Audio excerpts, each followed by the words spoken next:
आखिर भगवान जगन्नाथ ने हनुमान जी को बेड़ियों में क्यों बांधा? सच्चाई रुला देगी। रुको, एक पल के लिए सोचो, ये क्या हो रहा है? राम के सबसे प्रिय भक्त हनुमान आज मंदिर के द्वार पर एक अपराधी की तरह जंजीरों में क्यों बंधे हुए हैं? आखिर ऐसा क्या हुआ कि स्वयं भगवान जगन्नाथ को अपने ही प्रिय सेवक को बांधना पड़ा? क्या एक सच्चा भक्त भी कभी अपराधी बन सकता है? या इसके पीछे छिपा है एक ऐसा रहस्य जो भक्ति का सबसे बड़ा सत्य बताता है? जब नीलांचल धाम यानी जगन्नाथपुरी मंदिर में भगवान जगन्नाथ विराजमान हुए, तो उनकी महिमा चारों दिशाओं में फैल गई। देवता भी दर्शन के लिए व्याकुल हो उठे। उसी समय समुद्र के स्वामी वरुण देव के हृदय में भी तीव्र इच्छा जागी कि मेरे प्रभु मेरे ही तट पर हैं और मैं उन्हें देख न सकूं, ये कैसे हो सकता है? अपने प्रेम में डूबकर वे मंदिर की ओर बढ़े, लेकिन उनके साथ आईं भयावह समुद्री लहरें, लहरें जो भक्ति से उठी थीं लेकिन विनाश का कारण बन गईं। पूरा नगर डूबने लगा। लोगों के घर, खेत सब खतरे में पड़ गए। डरे हुए लोग मंदिर पहुंचे। हे प्रभु, हमें बचाइए, आपके दर्शन के लिए कोई हमारे जीवन को संकट में डाल रहा है। भगवान जगन्नाथ ने गहराई से सोचा, भक्ति जब मर्यादा तोड़ दे तो वो भक्ति नहीं, विनाश बन जाती है।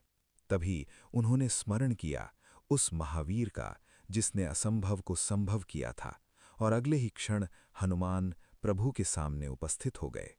हे प्रभु, आदेश करें। हे पवन पुत्र, तुम इस समुद्र के सामने एक अडिग दीवार बन जाओ। एक भी लहर मेरे भक्तों तक नहीं पहुंचनी चाहिए।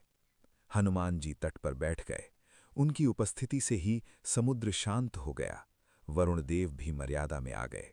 सब कुछ ठीक चल रहा था, लेकिन यहीं से शुरू होती है इस कथा की असली सच्चाई। धीरे धीरे हनुमान जी का मन भोग से विचलित होने लगा।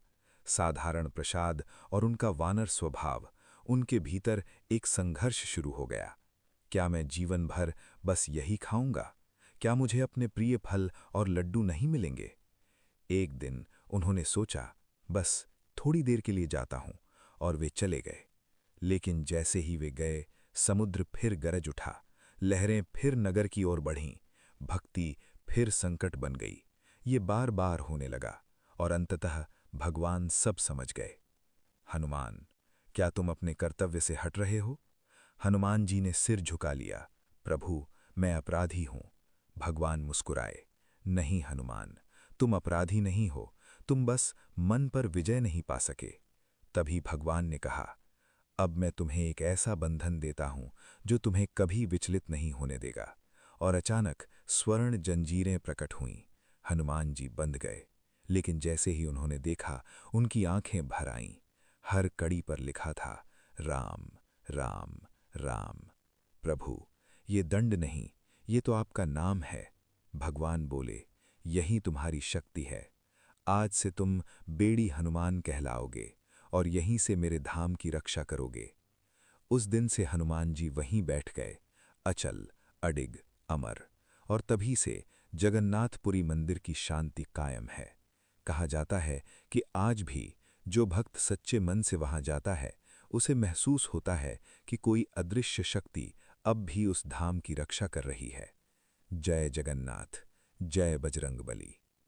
अगर आपको ये रहस्य चौंकाने वाला लगा, तो वीडियो को लाइक करें और कमेंट में लिखें, जय हनुमान, जय जगन्नाथ जी लिखें।